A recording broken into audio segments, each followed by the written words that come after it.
Okay, guys, let's get started. So thank you to everybody for joining. We really appreciate you taking your time to come and listen to this lecture. Today's lecture is going to be Exercise Physiology for Sports Medicine Boards. The presenter is Dr. Bowers from Emory, and my name is Will Denq from University of Arizona. I'm one of the co-chairs for the subcommittee that helps to run these lecture series. And we are very excited to have you guys tonight, and I guess this evening, because it's currently 4:03 p.m. in Arizona. So welcome, welcome. Just kind of some basic things, parliamentary procedure. Just remember that the lecture series, it pretty much serves as an adjunct to your individual program's educational programming. We really want to just kind of help to add to the information that you're already learning during your fellowship. And we want to get you guys direct access to national experts, really experienced AMSSM members, and some other times guest experts. And in particular with this lecture, we're trying to assist you in your CAQ exam preparation as it's coming up.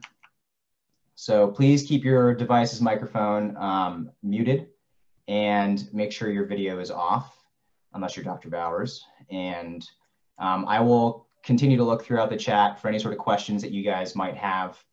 And after the program, make sure to fill out the evaluation because we take your feedback very seriously. We're continuing to try to iterate our program so that you guys can get the maximum learning and education and as much interaction with the speaker as much as possible. And so your feedback is certainly valued. So without further ado, I'm going to turn it over to Dr. Bowers. Go ahead and take it away, Robbie. It's all you. All right, thanks, Will. Everyone can see my screen okay? I take it. Okay, perfect. All right, let me get my screen up here. Okay, so thanks, Will. As I said, I'm Robbie Bowers. I'm a sports medicine physician at Emory in Atlanta, Georgia, originally trained in physical medicine rehabilitation, and then, you know, like most of us did sports medicine fellowship after that. Regarding exercise physiology specifically, prior to medicine, I did get my PhD in exercise physiology from Auburn University in Auburn, Alabama. And so, you know, I never would have guessed that I'd gone into medicine when I started graduate school, you know, almost 15 years ago for exercise physiology. But, you know, it's just, it's funny how things lead you down a different path than you originally intended. But with that said, you know, we will discuss exercise physiology today. It is a little bit of a daunting task to try to pare down an entire subject matter into, you know, 45 minutes to an hour, but we'll do our best. And what we will do is, and I'll discuss that in a second. So I did want to say disclosures. Some of this content is courtesy of Dr. Finoff, who has done board review courses and discussed exercise physiology in those courses. And so some of this content is used with permission from him, and it does follow his and Mark Harris' book for the sports medicine boards. So quick shout out, Auburn University School of Kinesiology is where I did all my exercise physiology training after undergraduate, where I got my master's and PhD, and so shout out to them for being a great program. The objectives of the talk today are really simple: to understand current concepts in exercise physiology that are relevant to the sports medicine CAQ board exam, so that anyone taking the exam here in the near future will be prepared based on this content to correctly answer those questions on the sports boards.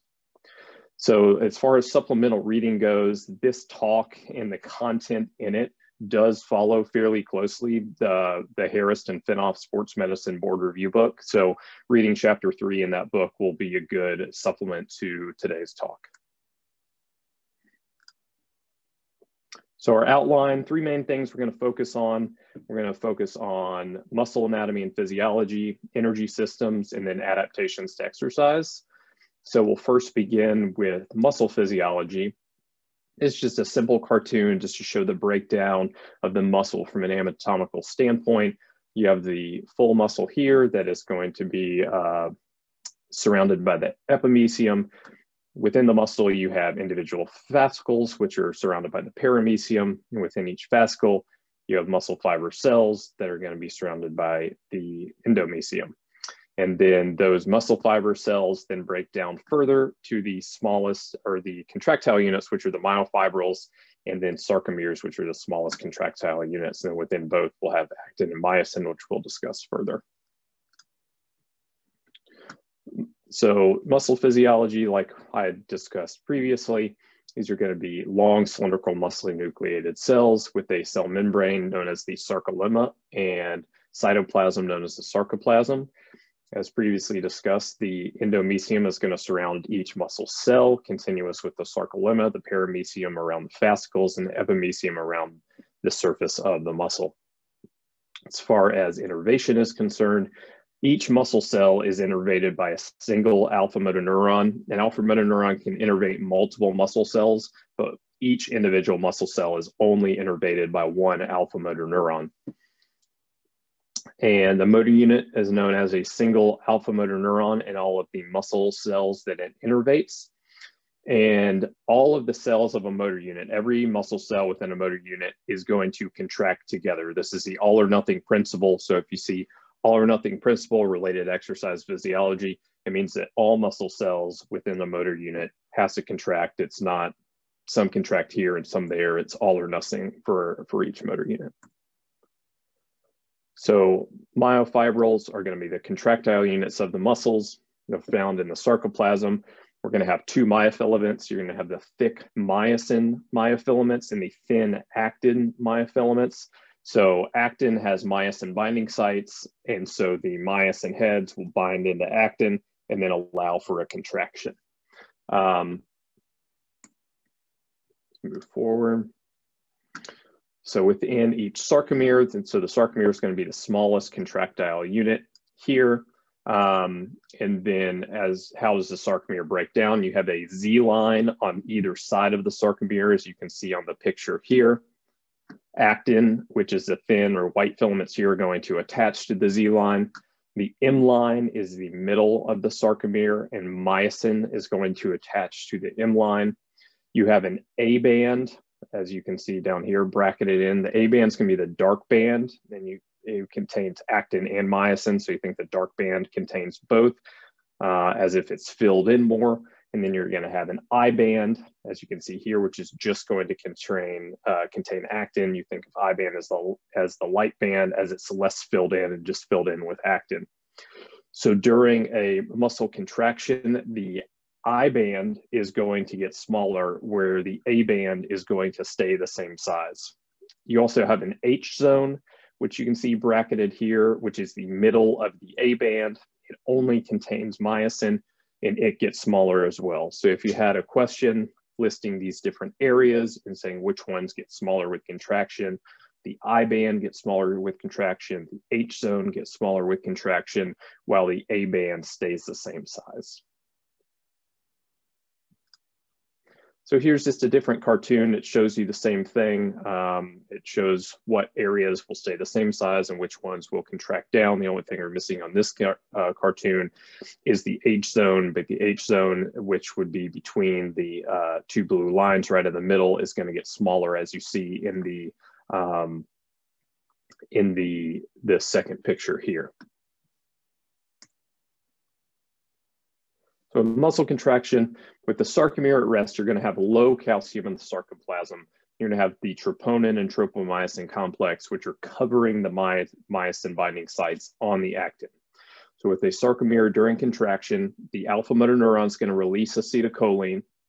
That acetylcholine is going to bind, and it's going to cause the sarcolemma to depolarize. This depolarization is then going to go down into the T tubules, and that depolarization going down into the T tubules is going to cause the intracellular calcium release from the sarcoplasmic reticulum.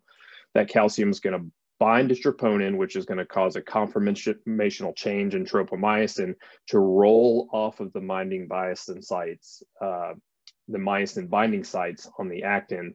The myosin head's then going to come in, it's going to bind into that binding site. It's going to flex down, it will dissociate, come back up and bind into another site and flex down. and it will do that continually as long as there's enough ATP to allow that to happen. So 1 ATP is required for myosin head to attach to axin and flex, and 1 is required to dissociate from actin and reset. So 2 ATP are going to be required for a muscle contraction.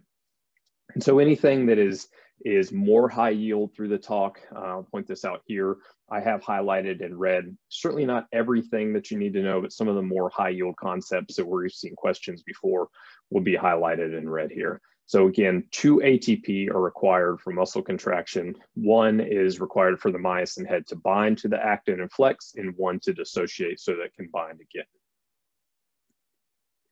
Here's just a cartoon showing this again. So at the axon terminal, you're going to have the release of acetylcholine, which is then going to bind and cause a depolarization, which goes down into the T tubules, causing a release of calcium from the sarcoplasmic reticulum. The calcium is going to bind to troponin, cause a conformational change in tropomyosin, which then allows myosin to bind to actin, then do its thing in order to cause a muscle contraction.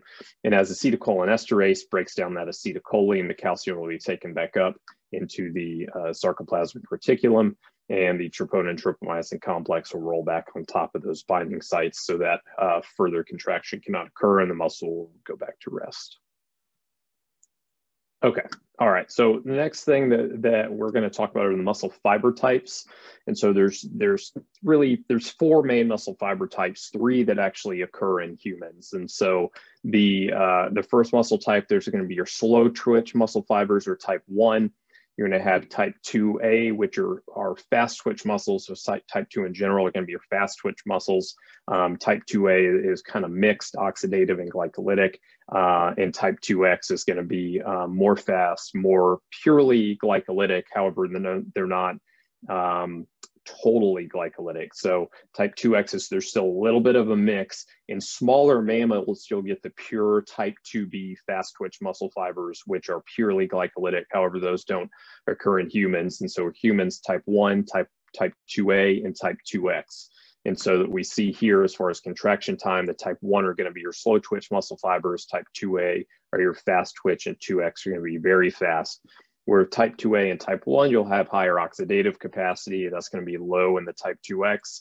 As far as diameter of the muscle, the slow, difficult to fatigue, slow twitch muscle fibers are going to be smaller, where your faster muscles are going to be larger. So type 2 are going to be medium, type 2X are going to be larger. It's going to be a high resistance to fatigue in the type 1 muscle fibers, and less resistance to fatigue in the type 2, and you can generate less force with the slow type 1 and more force with the type 2 muscle fibers, with again type 2X being the most forceful and type 2A being a mixture of the two.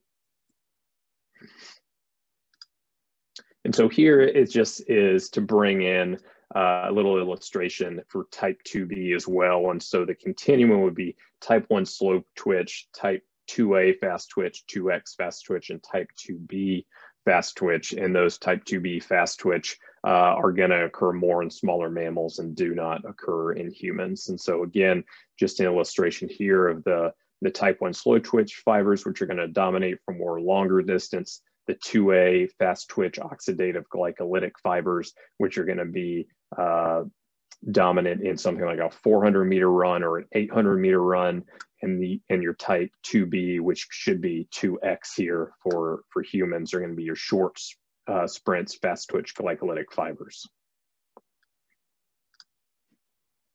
As far as recruitment of these muscle fibers, it goes along with the Henneman size principle. That's where the smaller, lower threshold motor neurons are going to be recruited first.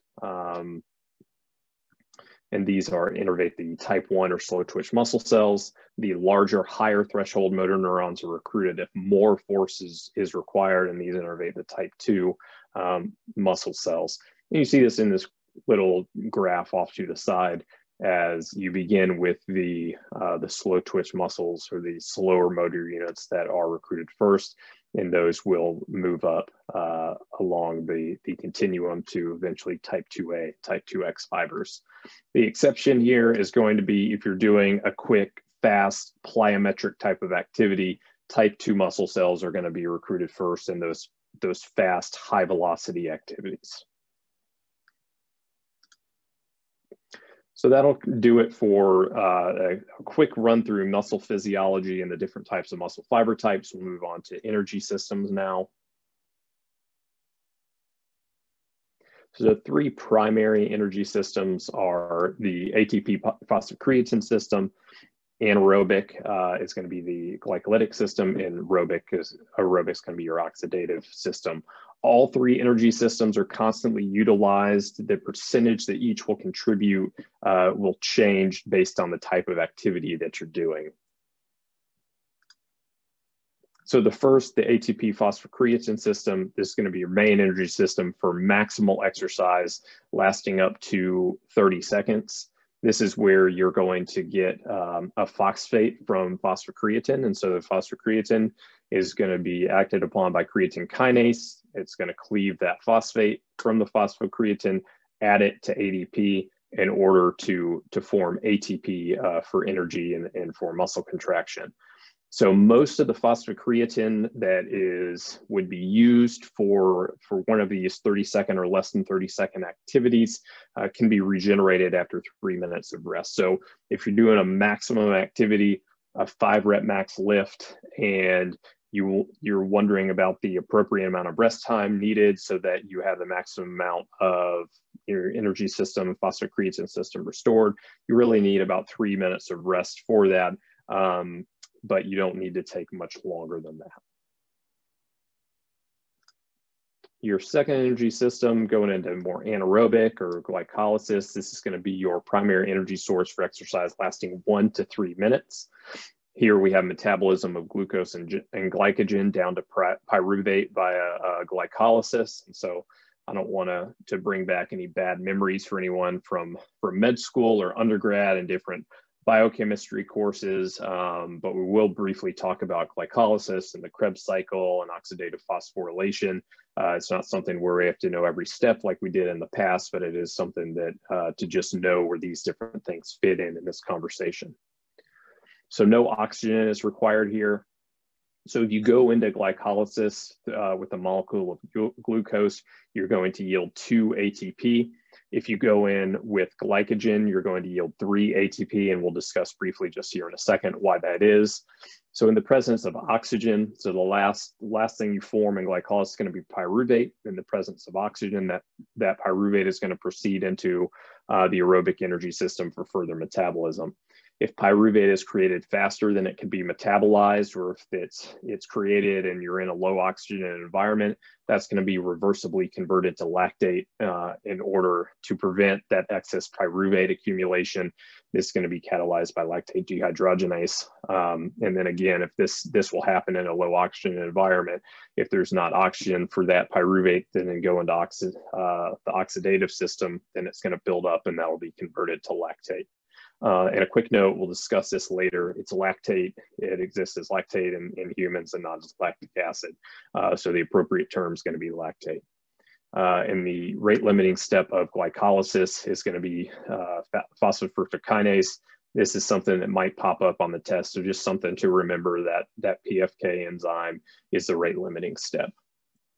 So why do you get, this is not to show all the phases, just why do you get 2 ATP starting with glucose and 3 when you start with glycogen?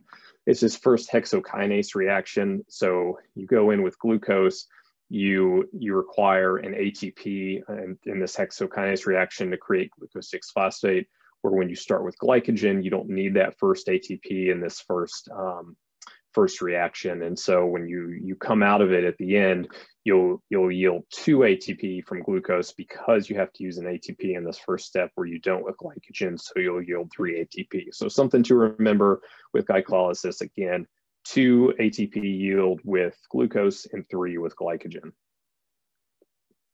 Then we'll transition quickly over to the aerobic energy system. This is going to be your primary energy source for sustained exercise lasting greater than 3 minutes. It occurs in the mitochondria via oxidative phosphorylation.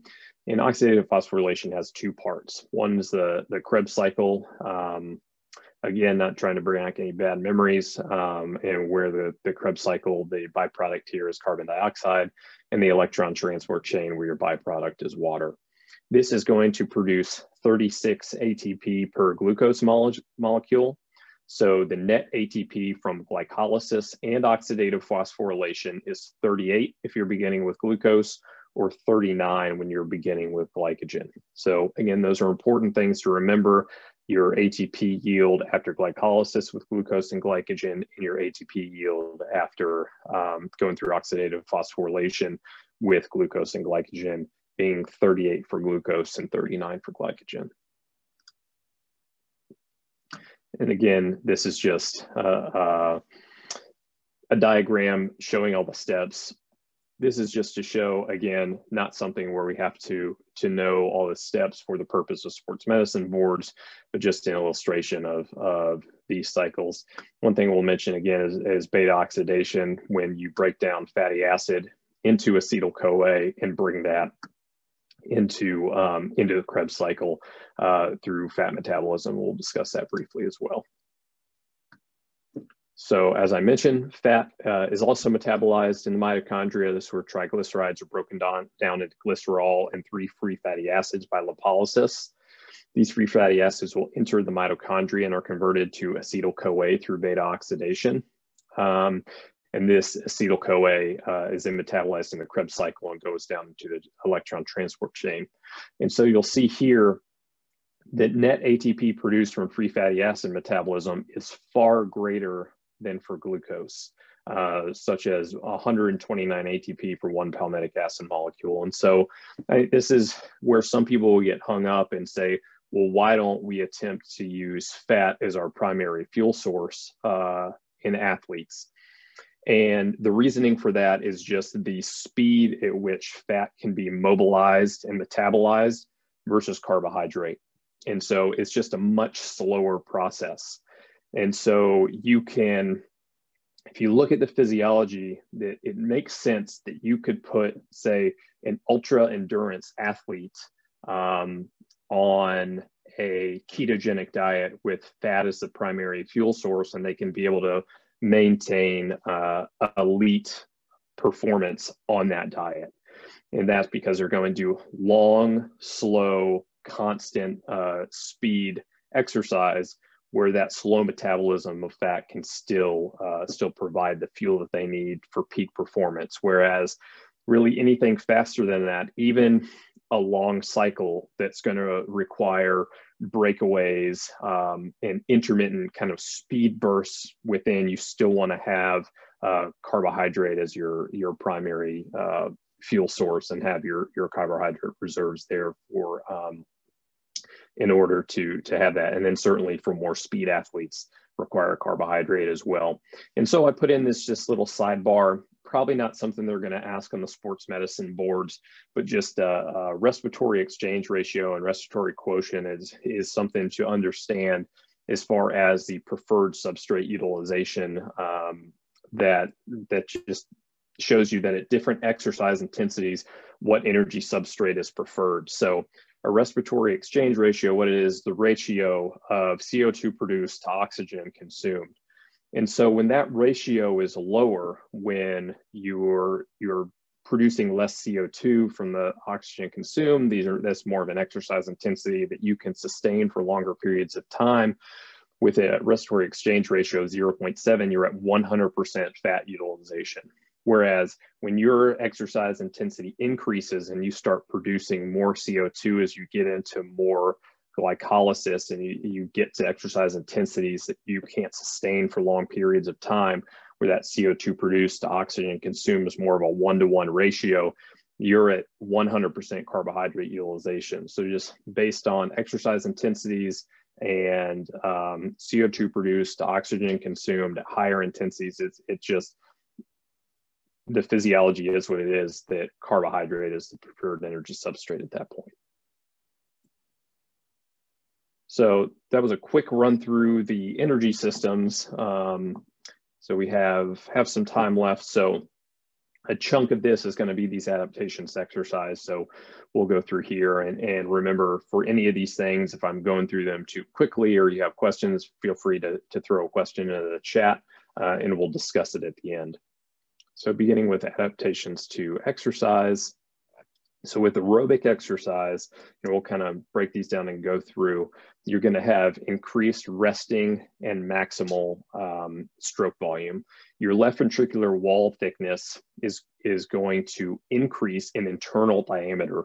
The sarcomeres of the cardiac muscle are going to they're going to add in series, so that you're not increasing the thickness of that left ventricular wall. You're increasing the internal diameter within the heart. So you're getting eccentric hypertrophy. And so you get an increase in stroke volume because you increase that internal diameter, you increase the amount of preload, you're going to increase that stroke volume, if you can remember back to those things.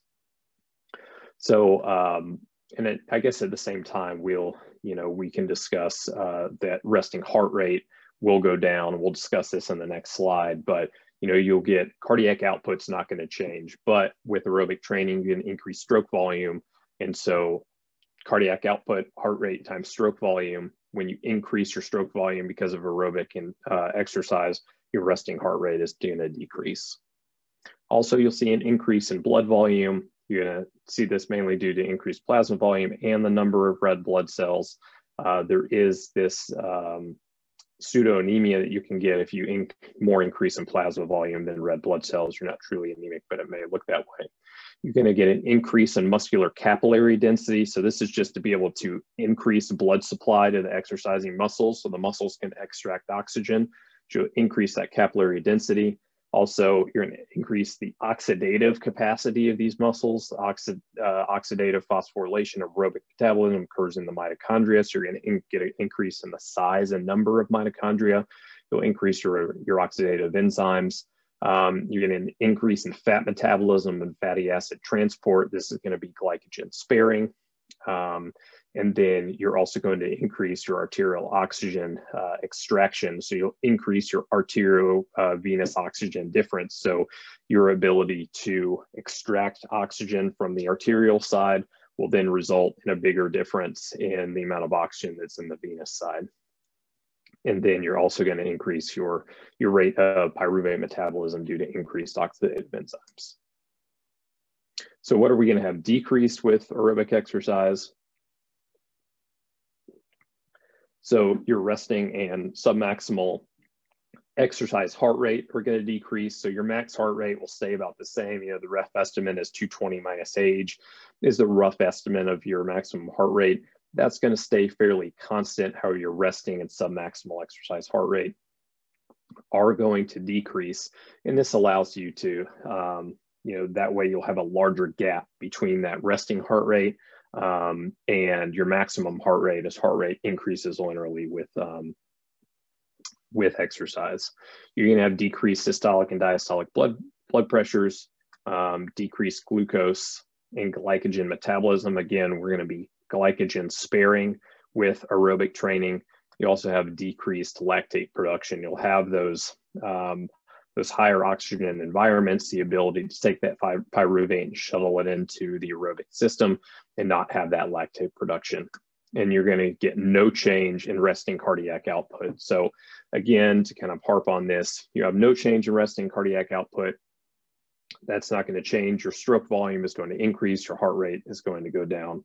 Really simple concept to grasp. With anaerobic exercise, you're going to increase your intermuscular anaerobic enzymes. Think those glycolytic enzymes or the enzymes that you see through glycolysis, your lactate buffering capacity, as well as you'll see some increase in oxidative enzymes as well. So here briefly, this came out a little fuzzy, but just a quick breakdown and table. This is in the Harrison Finoff book 2, if you want to refer to it, just some of the adaptations that you're going to see with aerobic and anaerobic exercise. I won't belabor this or go through each point, but these are the changes that occur. So adaptations with resistance training. So with resistance exercise, generally a goal of most that do resistance exercise is going to be your muscle cell hypertrophy or growth in the size of the muscle cells.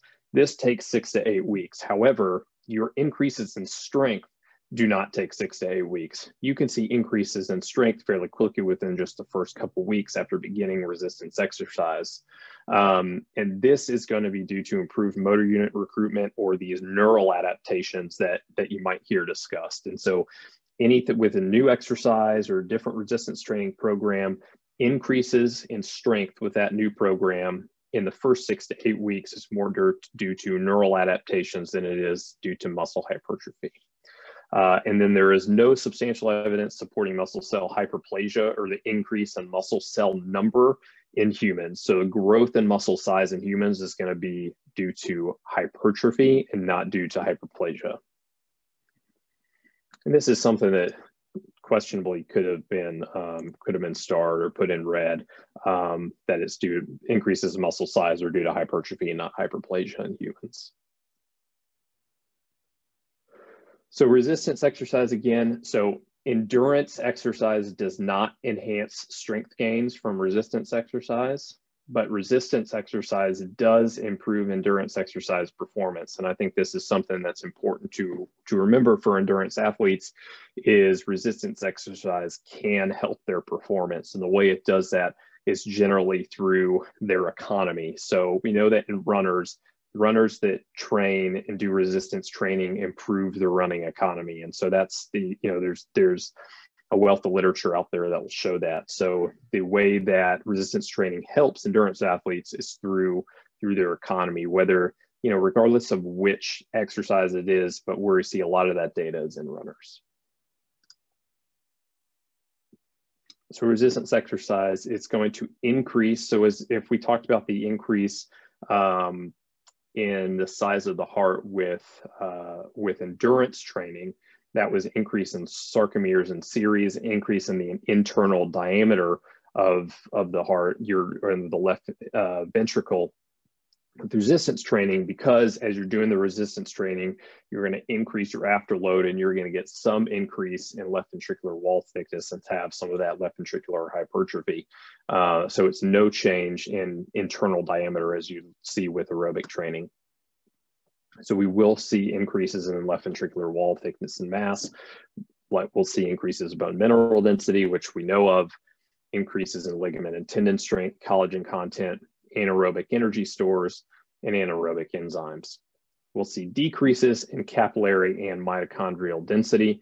And so this is where resistance training may work against you as an endurance athlete. If you're training purely for hypertrophy as an endurance athlete, that's probably not in your best interest, because as you hypertrophy that muscle and muscle increases in size, and naturally you're going to decrease capillary and mitochondrial density. And so the resistance training in an endurance athlete should not be purely for hypertrophy, which largely it's for performance, and you're not just going to have a hypertrophy based program for an endurance athlete, but you will see decreases with muscle hypertrophy and resistance training with capillary and mitochondrial density. We'll move into flexibility now. There are 3 main techniques for flexibility. The first is static, kind of your traditional stretching that you'll think of, such as touching your toes, bending forward, stretching your hamstrings, holding that for 30 seconds, repeating it multiple times. So, 3 sets, holding for 30 seconds for different muscle groups. It's easy and it's safe to do. Ballistic stretching is where you use a bouncing motion to stretch. It activates those muscle spindles and the stretch reflex. It's as effective as static stretching. However, it can be more painful and there'll be a high potential for injury. But as far as outcomes, as far as how effective they are, static and ballistic are fairly even as far as how effective they are, with ballistic having higher potential for injury. And then you'll have your PNF stretching, or proprioceptive neuromuscular facilitation. That's where you're going to contract a muscle, agonist or antagonist, to facilitate the stretch. It's probably easiest, it's hard to explain in words, but most athletes have done PNF stretching at some point in the past, and it's a stretching that they're familiar with, but you can look up videos online to show PNF stretching. which is very effective, and I think largely is some of the most recommended stretching for athletes. And so the effectiveness of stretches, PNF, is more effective than static and ballistic, with static and ballistic being about even. So factors that are going to increase or influence your flexibility, certainly your bony anatomy. Increased age decreases your flexibility due to things outlined here. As far as gender goes, females generally have more flexibility than males due to their pelvic structure and hormonal differences. And activity level. Active people generally are going to have more flexibility than sedentary people. So with stretching, the force required to maintain, or with stretching training, force required to maintain a sustained stretch decreases due to acutely the musculotendinous viscoelastic properties, and chronically due to an increased number of sarcomeres with stretching training. Chronic stretching also increases pain tolerance to stretching as well.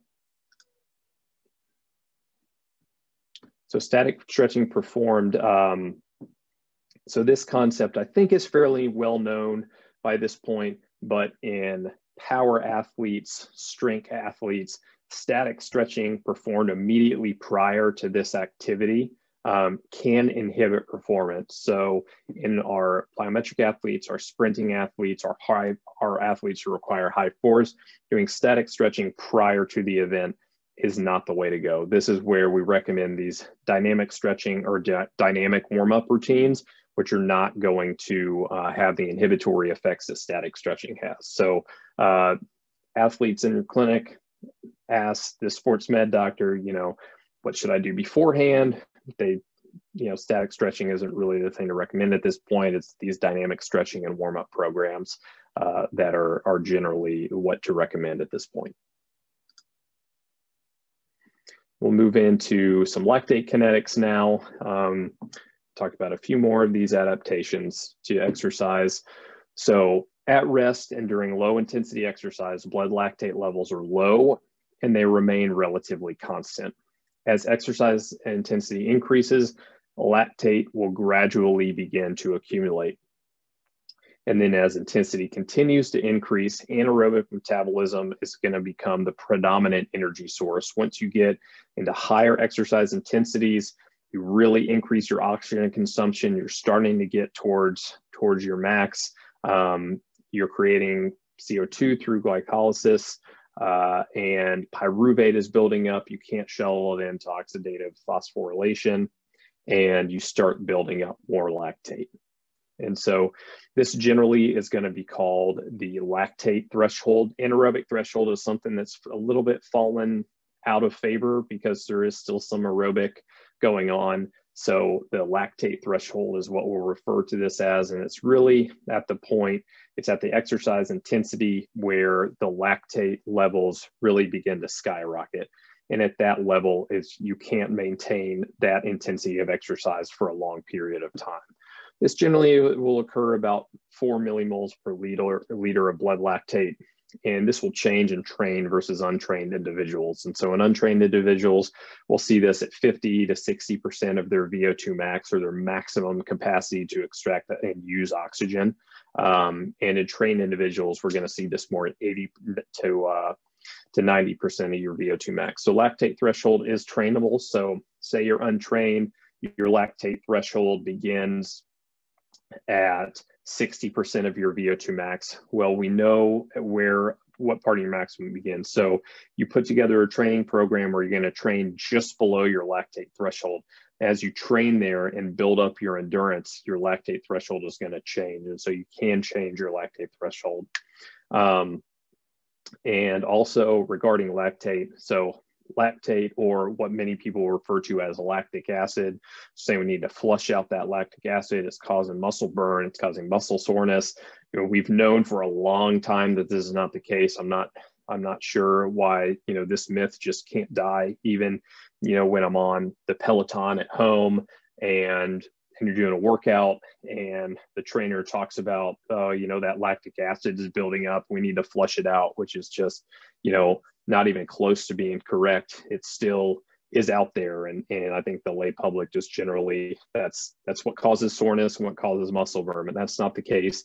The acidic environment within the muscle as exercise intensity increases is really what causes that burn, and then we'll talk about delayed onset muscle soreness and what causes the soreness afterwards. But lactate is part of that process and does build up in the muscle as you get to increasing exercise intensities, but it's really that acidic environment and hydrogen ions which are causing the burn that's associated with exercise and not lactate. So lactate threshold, just a graph to show you here. And so you see your percent or VO2 max down at the bottom. Lactate levels stay fairly constant and will be slowly somewhat increasing here, but eventually you're going to get to the point where you move into exercise intensities to where glycolysis is primarily what is creating the energy. You have a low oxygen environment, can't then move that pyruvate into oxidative phosphorylation, and you get that buildup of lactate at that exercise intensity where it will increase. The difficult thing with lactate threshold is that you do have to take blood samples. And so you're doing a graded exercise test with whether it's a runner or a cyclist, and you're doing this test and you're having to prick their finger at every stage to get blood lactate measured. And just imagine being your maximal exercise capacity, someone pricking your finger. So sometimes it just be messy and difficult to do and uncomfortable. So it's something we can measure and something we can use that to train, but there also are some alternatives that we can use. Cardiovascular responses to exercise. We talked about this somewhat in adaptations to aerobic exercise, but you're going to see a linear increase in heart rate relative to intensity. We talked about the heart rate max of 220 minus age, plus or minus 20 is your rough estimate of your maximum heart rate. Your stroke volume is going to initially increase, and then it's going to plateau due to limited diastolic filling time. So you're not going to have that preload. You think about that, if you think back into physiology classes, the Frank Starling curve, that's where that kind of fits in here. Cardiac output, like we mentioned before, heart rate times stroke volume. The increase in cardiac output that you get at the beginning of exercise or a low to moderate intensity exercise is going to be due to increases of both heart rate and stroke volume. Whereas once you get to that stroke volume plateau where heart rate increases to the point where you don't have that diastolic filling time, the remaining increases in cardiac output at those higher intensity exercise levels is going to be almost completely due to increased heart rate. And one thing to remember that sometimes that they will ask questions about is this concept of cardiac drift. So during prolonged aerobic exercise, you're going to have a gradual increase in the heart rate and decrease in stroke volume for a given workload. That really is due to sweating and you lose some blood volume. And so as you exercise at a single intensity for a prolonged period of time, your heart rate will continue to increase due to that decreased blood volume that you'll see. So you'll have a decreased stroke volume and increased heart rate as the time at that exercise intensity increases. These again, just cardiovascular responses to exercise that we had just discussed here, where you have that increase in heart rate. It explains why you have the increase in heart rate and why you have the increase in stroke volume, increase in cardiac output, also bringing in total peripheral resistance, which will decrease. You have decreased resistance in the heart and skeletal muscles. So that's where, and you're exercising skeletal muscles, you're going to decrease that total peripheral resistance to get more blood flow to those exercising muscles. Mean arterial pressure is going to increase. Systolic blood pressure will increase, but diastolic blood pressure will remain the same. Pulse pressure increases, as does your end-diastolic volume.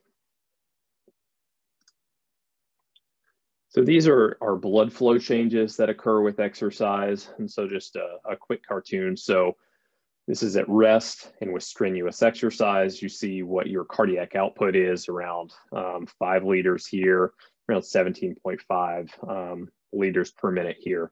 If you notice with the brain, the absolute amount of blood flow between rest and strenuous exercise, the absolute amount of blood flow to the brain stays about the same.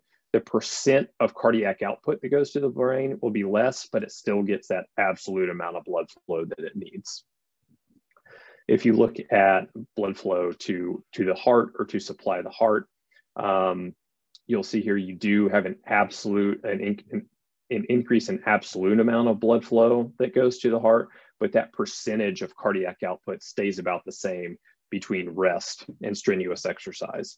Where you see the huge increases in blood flow between rest and exercise, there's going to be the skeletal muscles and to the skin. So you'll have an increase in blood flow to the skin for sweating and for cooling, and you're going to have an increase in blood flow to the exercise with skeletal muscles to deliver oxygen to those muscles. And because of that, you're going to see with strenuous exercise a significant decrease in the amount of blood flow to your internal organs, so such as your kidney or your abdominal organs. And this is why there is a theory that the reason for not wanting to eat immediately before exercise is that you eat a meal, it sits in the digestive tract, you begin to exercise, blood flow is shunted away from the digestive tract, and so it can't aid in digestion, so that could be a source of some cramping that you could get. So that is, a theory, one that's out there, but some reasons why not eat a meal immediately prior to exercise. Again, cardiovascular, sorry about that, responses to exercise. Your Fick equation, which is, I don't know why this keeps going back, your Fick equation, oxygen consumption, VO2 equals cardiac output times your AVO2 difference. And then your maximal oxygen consumption, VO2 max, and cardiac output max times your A to VO2 difference again. There is a linear relationship between VO2 and cardiac output, which shows that cardiac output is the major determinant of aerobic exercise capacity. So as your cardiac output goes up, so too does your VO2 max.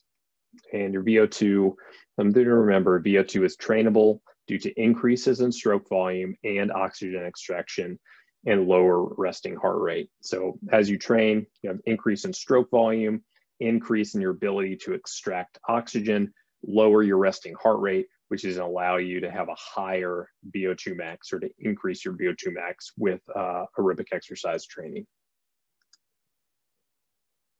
Respiratory responses to exercise, we're winding down here and we'll be done fairly soon. So you're getting an initial rapid increase in ventilation due primarily to tidal volume. You'll have a brief plateau and you'll have a gradual rise again until steady state is achieved, primarily due to increased respiratory rate at this point.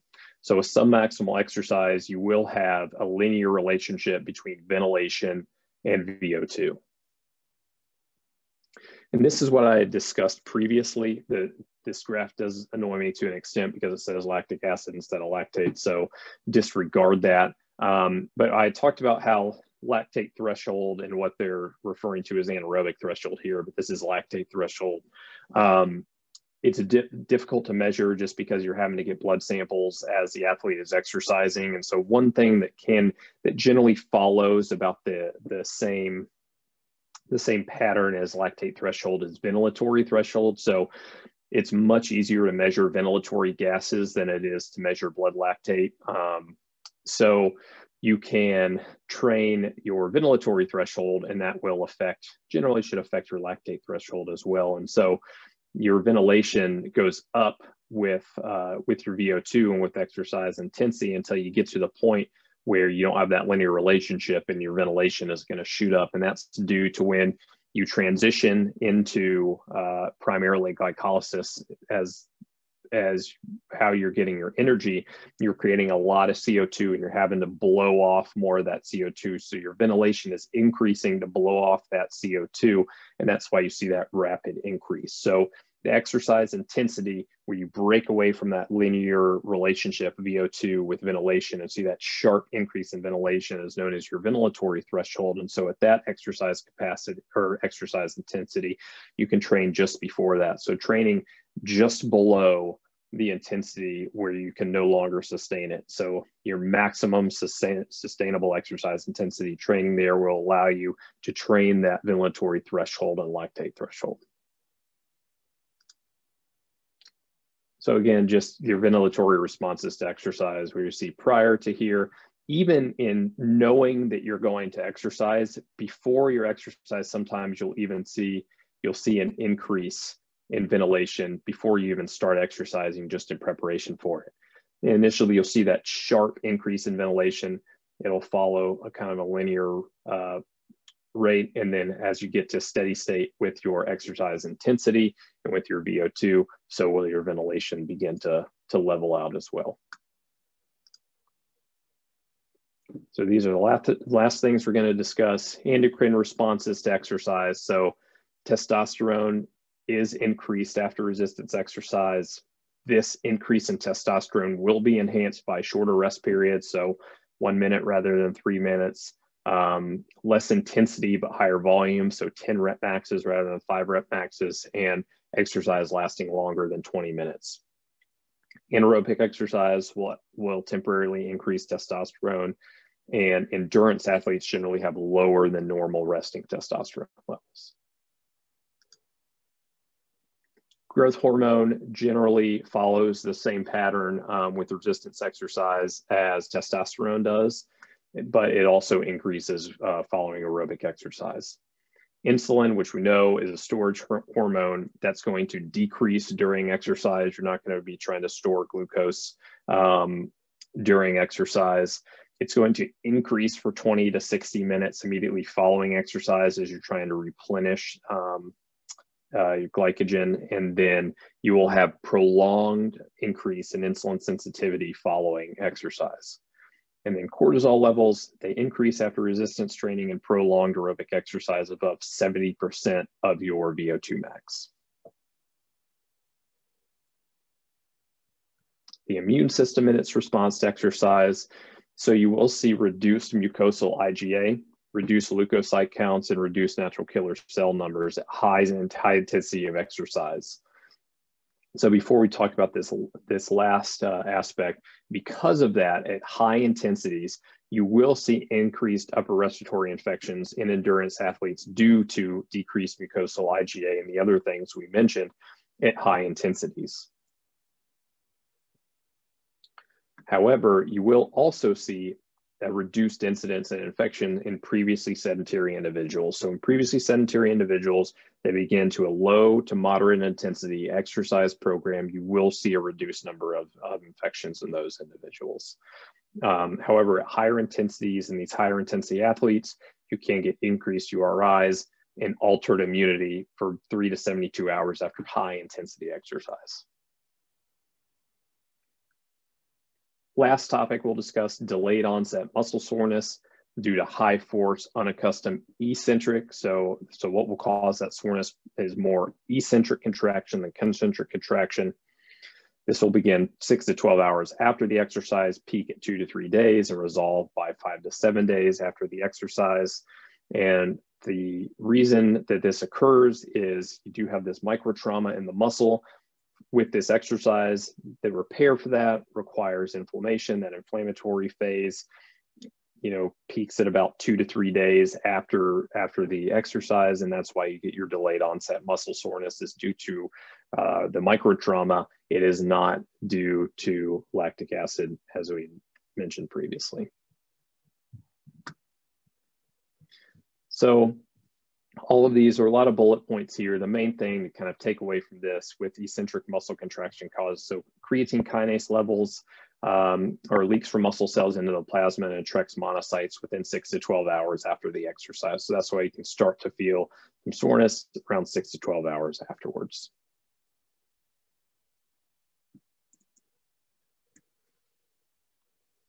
And as far as prevention for delayed onset muscle soreness, the best way to prevent DOMS, or delayed onset muscle soreness, which also called DOMS, which you've probably heard, is a repeated bout effect. So the more that you do that exercise or that activity that results in the delayed onset muscle soreness, the less soreness you're going to have subsequently with those bouts of exercise. So I probably should have highlighted this in red, but the repeated bout effect is the best way to prevent delayed onset muscle soreness. And then certainly treatment, just like we would treat any other soreness with NSAIDs and acetaminophen and some of these other therapy modalities such as heat, ice, rest, massage, those E-stim, those sorts of things. But the thing to remember here, repeated bout effect for prevention of delayed onset muscle soreness. And so some key points, just certainly not everything that I had in red and certainly some things that weren't in red, but just some key points to kind of take away at the end of this. So 2 ATP are required for muscle contraction. So for that myosin and actin, in order for myosin to bind to actin and cause a contraction, it requires an ATP. And then you require another ATP for myosin to dissociate. So something to keep in mind. 2 ATP produced in glycolysis when you start from glucose, 3 from glycogen, 36 from oxidative phosphorylation. So you get 38 total for both with glucose and 39 total for both with glycogen. There are far more ATP that are produced with triglyceride metabolism than glucose metabolism, but as we discussed, this is a much slower process. It's hard to mobilize the fats and break them down. It's hard to mobilize and metabolize or slower. So that is why for fast, quick, strength, power athletes, fat is not an ideal fuel source when compared to carbohydrate for those athletes. Glycogen sparing eccentric hypertrophy or adaptations that occur with aerobic conditioning. And remember that eccentric hypertrophy is in the heart. So you have that increased internal diameter, which allows increased preload and increased stroke volume. Cardiac drift is going to be your increased heart rate at the same work level with extended exercise due to decreases in blood volume. Rate limiting step of glycolysis as PFK or phosphofructose kinase. Strength gains at less than 6 weeks are going to be neural and neuromuscular changes, improved ability to recruit motor units. And then after 6 weeks, those strength gains are going to be due to hypertrophy. Lactate is an injury substrate. It does not cause muscle burn. It does not cause delayed onset muscle soreness. You will see reduced mucosal IgA with heavy aerobic exercise, which can lead to increased risk of URIs in high-level endurance athletes. But with less intense exercise, there's no increased risk of upper respiratory infections. And in previously sedentary individuals, you actually see less infections when they begin a moderate intensity exercise program. And the best prevention strategy for delayed onset muscle soreness is going to be the repeated bout effect or continuing to do that exercise. So that'll wrap up. I know it's kind of a lot to digest in a short period of time. I think we finished in right at an hour for that. And again, lots of information, hard to pare down an entire subject matter into an hour. But I think that information should be sufficient as far as preparing for the sports medicine boards and the ability to get the exercise physiology concepts that are important to doing well on sports medicine boards, and at least having a base knowledge of exercise physiology for the care of athletes or the sports medicine care of athletes. So these are my email address here. Please reach out there. My social media handles, please feel free to reach out on social media, send me a message on Instagram or Twitter. I'm always happy to interact there as well. Thanks so much to the committee for allowing me to give this talk and kind of go back in time a little bit to a life that I once lived. And thanks a lot, everyone, for having me. Robbie, thank you so much. It was a super informative, really engaging lecture. You know, your expert perspective, it's pretty invaluable. So we really appreciate that. Really made chapter 3 of Harrison Finoff that much more digestible. And so does anyone have any sort of questions for Dr. Bowers? I'm going to peruse the chat at this point in time, but if not, for those of you that do need to take off, please feel free to do so. For those who can stick around, we're going to proceed forward with the 2 CAQ questions that were taken from the study guide 3rd edition. Andy, if you could set up the poll for us to do that, and Robbie, if there's any sort of perspective that your expertise can lend, please feel free to add that in on the answer slide. Anyone have any questions before we begin? can see my chat here. If not, can you guys all see my screen here? Robbie, can you unshare actually? Yeah, I was just about to ask that. All right, so it should be popped up over here. Again, questions are courtesy of the AMSSM Sports Medicine CAQ Study Guide 3rd edition. And so here comes the first question, and I'm going to read it out loud. During dynamic exercise with unimpeded blood flow, 3 energy sources are utilized by athletes in sequential fashion, ensuring a level ATP concentration. And so this is important because the intracellular stores of ATP are small and need to be continually replenished. And so ATP is important because muscular contraction is made possible only with its hydrolysis by actin-myosin ATPase, which permits actin-myosin cross-bridge formation and release. Which of the following energy sources is the most efficient ATP generation pathway and involves the use of intracellular glycogen and free fatty acids, and with prolonged exercise, blood-borne glucose? Is it A, ammonia generation, B, anaerobic sources, C, oxidative phosphorylation, or D, phosphocreatine shuttle? And so you should see that pop up on the polls, and we're going to kind of keep that open because some people prefer to read it instead of hearing me say it. So we'll give you guys about a minute to answer that.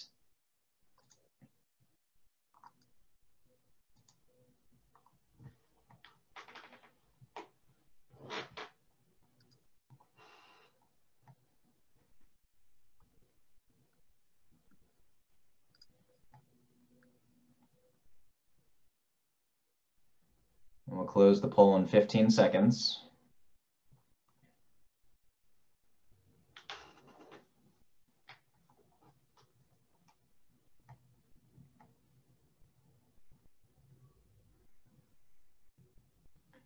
All right, Andy, if you could please close the polls.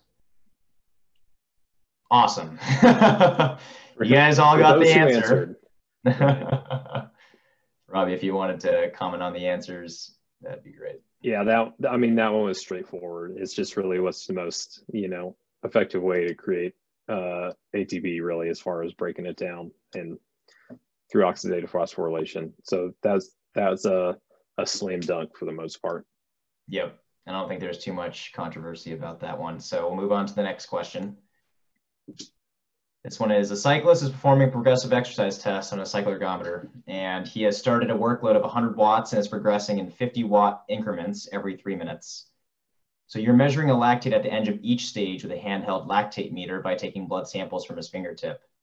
At the completion of the 4th stage, 250 watts, his lactate level is 4.0 millimoles per liter.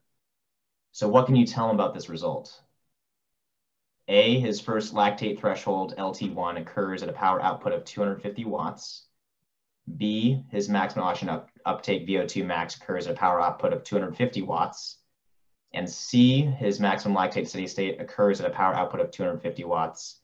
D, nothing. You can't make any estimates of his fitness based on a single lactate reading.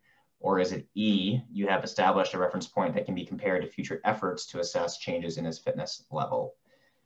We'll give you guys another minute to peruse the question and fill out the poll that you see in front of you.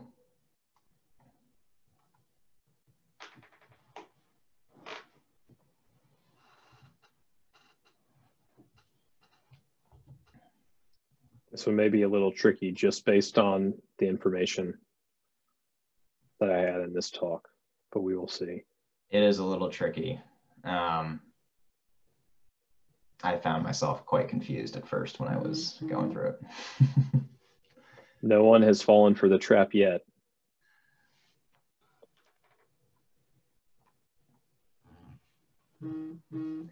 So I'll give you guys another 30 seconds.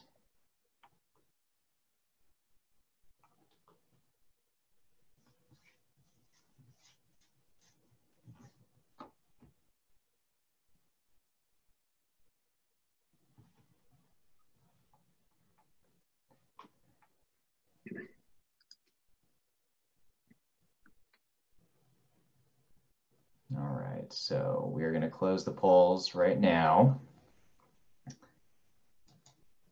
And so the correct answer, according to the book, just the messenger, is E. Go ahead, Robbie.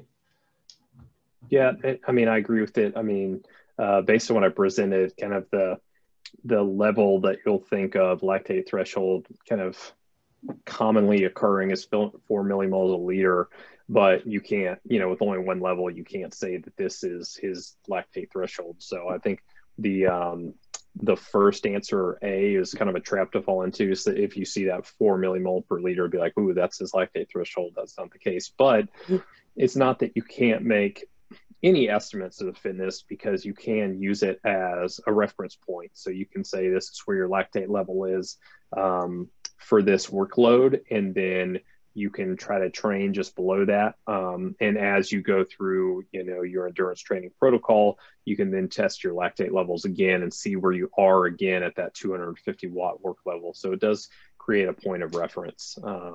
So I see why E is the correct answer. Took me a little bit of time, but I think I got it at the end. All right. Well, thank you very much, Robbie. Really appreciate it. Your expert perspective was, like I said, invaluable. And I think we all really appreciate you being here and providing that. Does anyone have any sort of questions before we finish today's talk? Oh, there's my chat. All right. If not, thank you, everybody. We're going to be having ACL injuries in the female athlete next week, Thursday, on the 21st at 11 a.m. Eastern time. So feel free to tune in at that time. I'm going to post the link to the YouTube channel.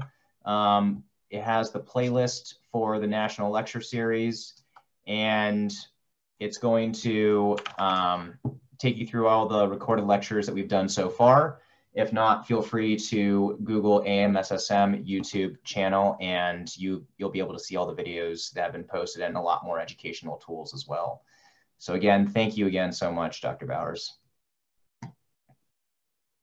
Thanks everyone for coming. Thanks everyone for coming.